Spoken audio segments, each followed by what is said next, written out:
मंचावर उपस्थित असलेले सर्व प्रमुख मान्यवर, आमदार माननीय सुनील भाऊजी कांबळे साहेब, आमदार अमितजी गोरखे साहेब, मंचावर उपस्थित असलेले सर्व संघटनेचे पदाधिकारी, आमचे विष्णू भाऊ असतील, आमचे माजी महापौर संजू भाऊ असतील, या ठिकाणी पुणे शहर जिल्हा समाजाचे स्वागताध्यक्ष आताळे साहेब असतील, दयानाडगे साहेब असतील, या मोर्चाचे सर्व संयोजक माननीय चंद्रकांत काळोखेजी, त्यांचे सर्व सहकारी रामभाऊ असतील, समोर बसलेल्या माझ्या तमाम मातंग समाजाच्या बंधू भगिनी, युवक मित्रांनो, सर्वांना सप्रेम जय लहूजी.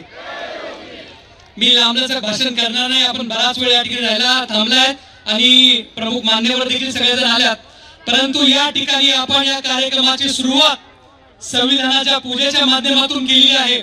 आणि जे संविधान सर्वांना समानताचा त्या ठिकाणी अधिकार देतो, त्या अधिकाराच्या माध्यमातून संविधानिक पद्धतीने सुप्रीम कोर्टाने जो निर्णय दिलाय त्याच्या माध्यमातून आम्ही आमचा हक्क मागण्याचा प्रयत्न करतोय. आणि हेच या मोर्चाच्या माध्यमातून आपण या ठिकाणी सरकारला दाखवण्यासाठी, त्या ठिकाणी आपला हक्क मागण्यासाठी इतक्या मोठ्या हजारोच्या संख्येने आज सगळेजण आपण या ठिकाणी जमलेले आहात. आज काही लोक मातंग समाजावर नाही त्या गोष्टी बोलतायत. मातंग समाज अनेक वर्षापासून आपल्या न्याय हक्काची लढाई संविधानिक पद्धतीने लढत आहे, परंतु काही लोक मुद्दामून दोन समाजामध्ये ते निर्माण करण्याचा प्रयत्न करतात. आज सगळे या मंचावर बसलेले अनेक कार्यकर्ते, संघटना प्रमुख, लोकप्रतिनिधी त्या ठिकाणी सामाजिक सलोखा कुठं बिघडू नये, सामाजिक शांतता कुठं बिघडू नये म्हणून सगळेजण या ठिकाणी शांततेने लोकशाही मार्गाने काम करतात. परंतु काही लोक फेसबुकच्या माध्यमातून, व्हॉट्सअपच्या माध्यमातून, सोशल मीडियावर मातंग समाजाच्या युवकांना डिवचण्याचा प्रयत्न करतात, त्यांना शिवी देण्याचा प्रयत्न करतात. परंतु असे किती प्रयत्न केले, आमच्या मातंग समाजाचे युवक बांधव त्या ठिकाणी आता शिकलेले आहेत, त्या ठिकाणी सुशिक्षित झालेत आणि कुठल्याही अशा धमक्यांना घाबरत नाही. ते म्हणतात ना की अरे अंधाराला घाबरत नाही आभाळाची साथ आहे, अंधाराला घाबरत नाही आकाशाची साथ आहे, कोणाच्या बापालाही घाबरत नाही ही मातंगाची जात आहे.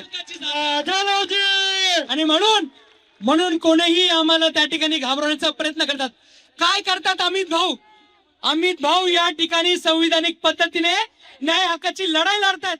त्यांना धमक्या देतात, त्यांना त्या ठिकाणी फोन करून अर्वाच्य भाषेत बोलतात, त्यांना जीव मारण्याची धमकी देतात.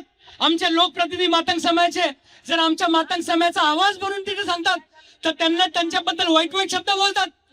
आमच्या मातंग समाजाच्या लोकप्रतिनिधीला जर खेसाला जरी धक्का लागला तर लाखो तरुण या ठिकाणी मातंग समाजात रस्त्यावरतून तीव्र आंदोलन करतील, हे विसरता कामा नये.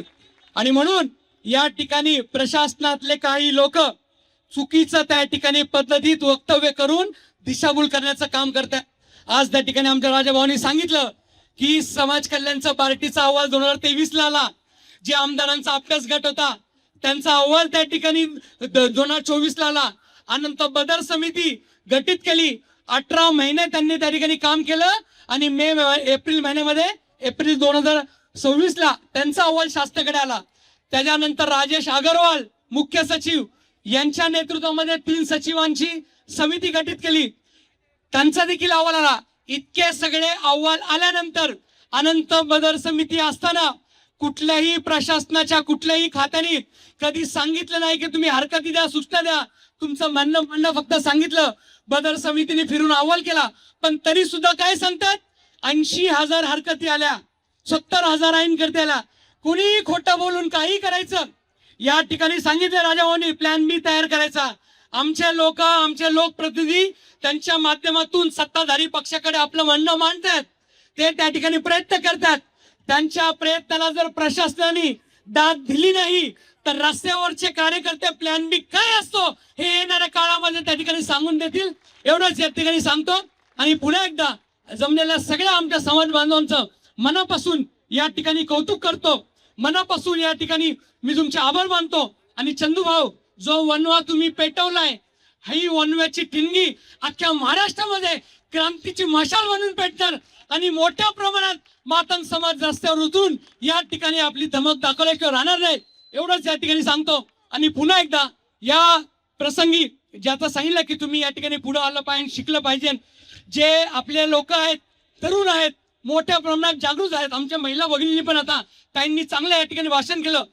मातंग समाजाला हिणवणाऱ्या लोकांनी या ठिकाणी लक्षात ठेवलं पाहिजे. आमच्या तरुण तरुणी आता सुशिक्षित होऊन शिकून या ठिकाणी मोठ्या प्रमाणात चळवळीमध्ये सहभागी झालेत. ते म्हणतात ना की गिरकर भी झरने की तरह उभरना सीखो, ऊंचाई से गिरकर भी झरने की तरह उभरना सीखो, कोयले में रहकर भी हीरे की तरह चमकना सीखो, परिस्थिति से हार कर कोई सफल हो नहीं सकता, अरे राख में रहकर भी अंगारों की तरह दहकना सीखो. आणि म्हणून सर्वांचा मनापासून आभार मानतो. या ठिकाणी राज्याचे माजी राज्यमंत्री रमेशदादा बागवे साहेब हे मोर्चाला येणार होते, पण त्यांची शस्त्रक्रिया झाली म्हणून ते येऊ शकले नाही. पण त्यांनी शुभेच्छा या ठिकाणी दिल्या. त्यांच्या वतीने मातंग संघटनेच्या वतीने मी या ठिकाणी जाहीर पाठिंबा व्यक्त करतो आणि तुमच्या सोबत शेवटपर्यंत आम्ही या ठिकाणी काळोखे साहेब असू एवढं सांगून थांबतो. धन्यवाद. जय हिंद, जय महाराष्ट्र, जय भीम, जय लवजी.